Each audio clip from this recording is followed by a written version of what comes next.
सभी को सादर जय श्री कृष्ण। सभी स्वस्थ रहो, व्यस्त रहो और मस्त रहो। भौम प्रदोष, मंगलवार का प्रदोष। मंगलवार को अगर प्रदोष आता है तो कर्ज से संबंधित परेशानी दूर करता है, पति पत्नी में प्रगाढ़ प्रेम करता है।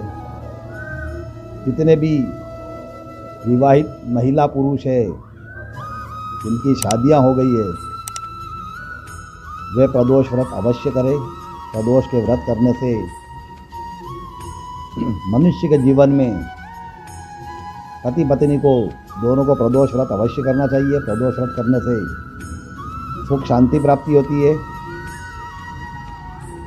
त्रयोदशी व्रत करे हमेशा, तन नहीं ताके रहे कलेशा। इसलिए पति पत्नी को प्रदोष व्रत करना चाहिए। भौम प्रदोष, भौम प्रदोष यानी मंगलवार का प्रदोष। मंगलवार के दिन जब ये प्रदोष भौम प्रदोष आता है तो प्रदोष व्रत में भगवान शिव और माँ पार्वती का पूजन होता है। प्रदोष व्रत को त्रयोदशी के दिन रखा जाता है, कभी कभी ये द्वादशी में भी आ जाता है। प्रत्येक मास में 2 प्रदोष होते हैं। प्रदोष व्रतों में अत्यधिक शुभ और महत्वपूर्ण माना जाता है।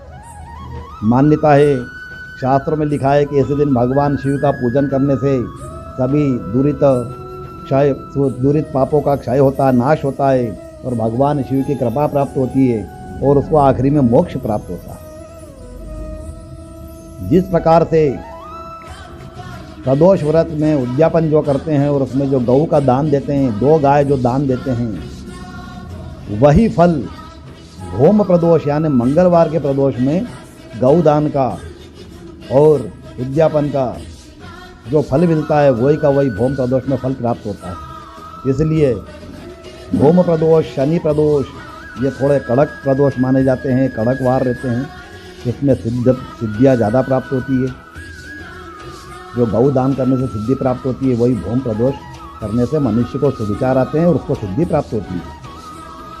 इस बार भी मंगलवार को प्रदोष का योग बन रहा है, माघ मास में कृष्ण पक्ष में, और मंगल ग्रह का एक नाम है भौम, इसलिए इस व्रत को भौम प्रदोष कहते हैं। और ये किसी भी प्रकार के कर्जा, जैसे आजकल अभी कर्जा बहुत चल रहा है लोगों में, लोगों का पैसा ब्लॉक हो गया, रुक गया है, पैसा नहीं आ रहा है, तो भौम प्रदोष के दिन इसका प्रयोग किया जाता है। भौम प्रदोष के दिन प्रयोग करने से अवश्यम भावी गारंटीड पैसा रिटर्न आता है। जो आपका पैसा है वो वापस आएगा। उसके लिए आप ये प्रयास करें कि भौम प्रदोष के दिन आप ये व्रत करें, पूजन करें। भगवान महादेव का, शिव पार्वती का, दोनों का साथ में पूजन करें।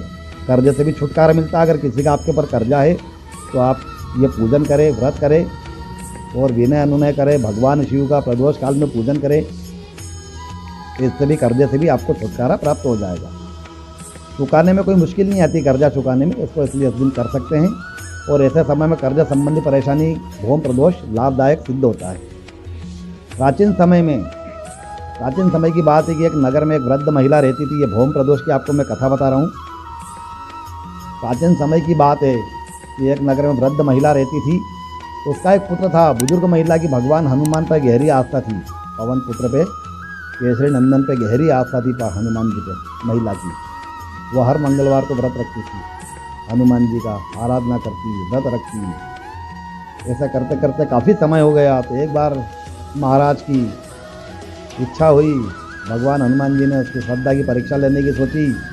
भगवान हनुमान जी साधु का वेश धारण करके बुजुर्ग महिला के घर गए और पुकारने लगे और दरवाजे पे जाकर के आवाज़ देने लगे कि कोई है हनुमान भक्त जो मेरी इच्छा पूर्ण कर सके। इस प्रकार वह पुकार सुन करके बुजुर्ग महिला बाहर आई और बोली, महाराज आज्ञा दीजिए। भगवान हनुमान जी महाराज बोले, मुझे बहुत भूख लगी है माता, भोजन करना चाहता हूँ, तो थोड़ी सी जमीन लीप दे गोबर से, गौ के गोबर से लीप दे। बुजुर्ग महिला दुविधा में पड़ गई, हाथ जोड़कर बोली, साधु महाराज लीपने और मिट्टी खोदने के अलावा आपको दूसरी आज्ञा दे। नहीं, अवश्य कर सकती हूँ। साधु ने इसको 3 बार प्रतिज्ञा करवाई। साधु यानी हनुमान जी ने 3 बार उसको प्रतिज्ञा करवाई, पर वो नहीं सुनी उसने। तब उन्होंने, महाराज ने कहा, अम्मा तू अपने बेटे को बुला, मैं तेरे बेटे की पीठ पर बैठ करके आग जला करके भोजन बनाऊंगा। यह सुनकर के बुजुर्ग महिला और घबरा गई, परंतु अब तो प्रतिज्ञा ले चुकी थी, क्योंकि उसने दूसरा वचन मांगा, दूसरे वचन में ये हो गया। तब उसको हनुमान जी ने उसको बेटे को बुलाने का कहा कि उसके बेटे की पीठ पर बैठ करके अग्नि प्रज्वलित करके भोजन पकाएंगे। साधु ने, हनुमान जी ने फिर बुजुर्ग महिला के हाथों से ही उसके पुत्र को पेट के बल लिटवाया और पुत्र के पीठ पर आग जलवाई। आग जला करके उदास मन से बुजुर्ग महिला अपने घर में चली गई। भोजन बनाने के बाद साधु ने बुजुर्ग महिला को बुला करके कहा कि तू अपने पुत्र को पुकारो ताकि वह भी आकर के भोजन करे। हनुमान जी महाराज ने उसकी परीक्षा ली, तब उसको ये कहा कि तुम अपने पुत्र को पुकारो तो वह भी आकर के भोजन करे। बुजुर्ग महिला उत्तर बोली, मेरे पुत्र का नाम लेकर मुझे कष्ट न दो।